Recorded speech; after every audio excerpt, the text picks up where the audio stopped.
Hello students, welcome back our channel. তো বন্ধুরা, আজকে আরেকটা গুরুত্বপূর্ণ ক্লাস নিয়ে আমি তোমাদের সামনে উপস্থিত হলাম। তোমরা যারা ক্লাস 11-এ পড়াশোনা করছো, আমি তাদের জন্য তোমাদের প্রথম সেমিস্টারের কিছু কবিতা তোমাদের সামনে তুলে ধরব।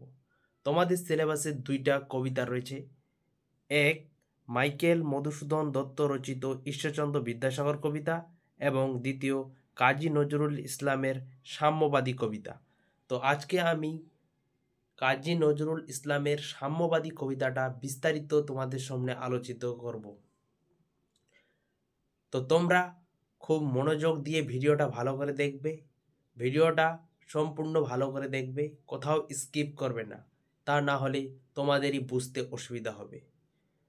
আর তোমরা যারা চ্যানেলে নতুন, তারা চ্যানেলটি সাবস্ক্রাইব করে বেল আইকন প্রেস করে দিও। তো চলো, বেশি কথা না বলে আজকের ভিডিওটা শুরু করা যাক। এবং শুরুতে আমি আরেকবার বলি যে ক্লাস 11 সেমিস্টার 1 সাম্যবাদী কবিতা কাজী নজরুল ইসলামের। তো চলো শুরু করি। গাহি সাম্যের গান, যেখানে আসিয়া এক হয়ে গেছে সব বাধা ব্যবধান, যেখানে মিশেছে হিন্দু বৌদ্ধ মুসলিম খ্রিস্টান, গাহি সাম্যের গান।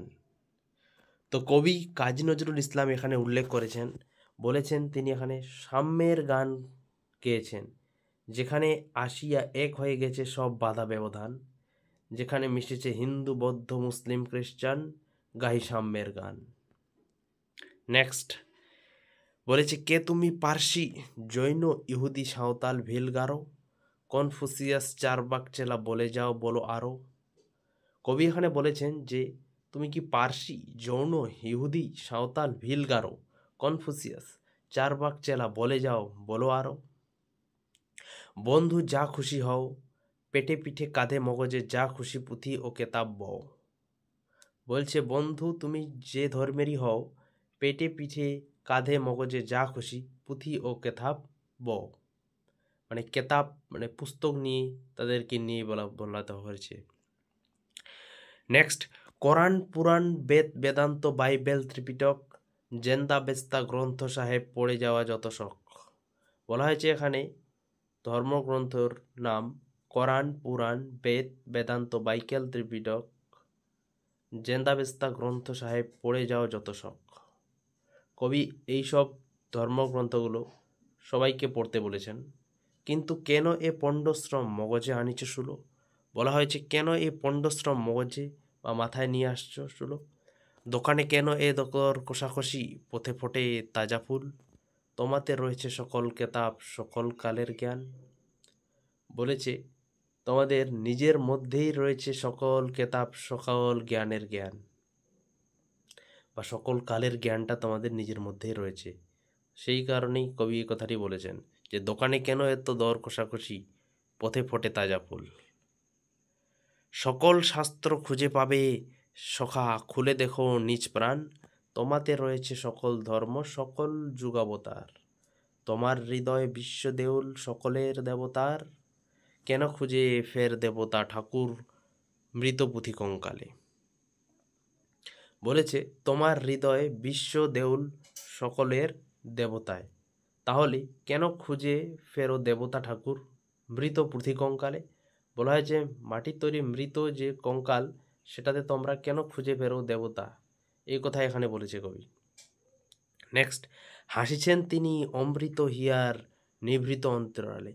বলেছেন কবি এখানে হাসছেন তিনি অমৃত হিয়ার নিভৃত অন্তরালে। বন্ধু বলিনি ঝুট, এইখানে এসে লুটাইয়া পড়ে সকল রাজমুকুট। এই হৃদয়ে সে নীলাচল কাশী মথুরা বৃন্দাবন। বলেছে এই হৃদয়ে সে নীলাচল কাশী মথুরা বৃন্দাবন, তিনটা জায়গার নাম। তার পাশাপাশি আরও বলেছে যে বুদ্ধ গয়া এ জেরুজালেমে, মদিনা কাবায় ভবন, মসজিদে মন্দিরে গির্জা এ হৃদয়, এইখানে বসে ঈশা মুসা পেল সত্যের পরিচয়। কবি এই কয়েক জায়গার মধ্যে বোঝাতে চেয়েছেন যে এইখানে সমস্ত রকমের রাজমুকুট, হৃদয় নীলাচল, বিভিন্ন স্থানের নাম কাশী, মথুরা, বৃন্দাবন, বুদ্ধগয়া, জেরুজালেম ও মদিনা, কাবা ভবন, মসজিদ, মন্দির, গির্জার হৃদয়। এখানে বসে ঈসা এবং মুসা পেল তাদের সত্যের পরিচয়। নেক্সট দেখে নিই। এই রণভূমে বাঁশির কিশোর গাহিলেন মহাগীতা, এই মাঠে হলো মেঘের রাখাল নবীরা খোদার মিতা।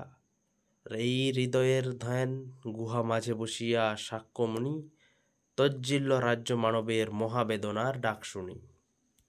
এই কন্দরে আরব দুলালো শুনিতেন আহ্বান, বলেছে এই ক্রন্দরে আরব দুলালো শুনিতেন আহ্বান, এইখানে বসি গাহিলেন তিনি কোরআনের সামগান।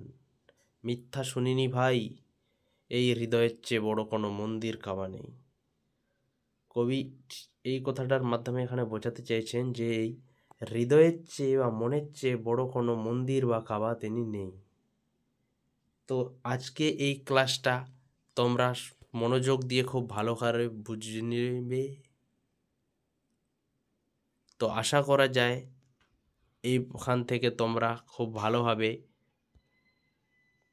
প্রশ্নপত্রগুলো দেখবে, তাহলেই তোমাদের কাছে সব ক্লিয়ার হয়ে যাবে। এবং তোমাদের যাদের রেফারেন্স বই রয়েছে, তোমরা পারলে বিষয় সংক্ষেপটুকু একটু ভালো করে পড়ে নিও, তাতে তোমাদের বোঝা আরও সুবিধা হয়ে যাবে। তো আজকে এই পর্যন্তই, দেখা হবে আবার পরের কোনো ভিডিওতে।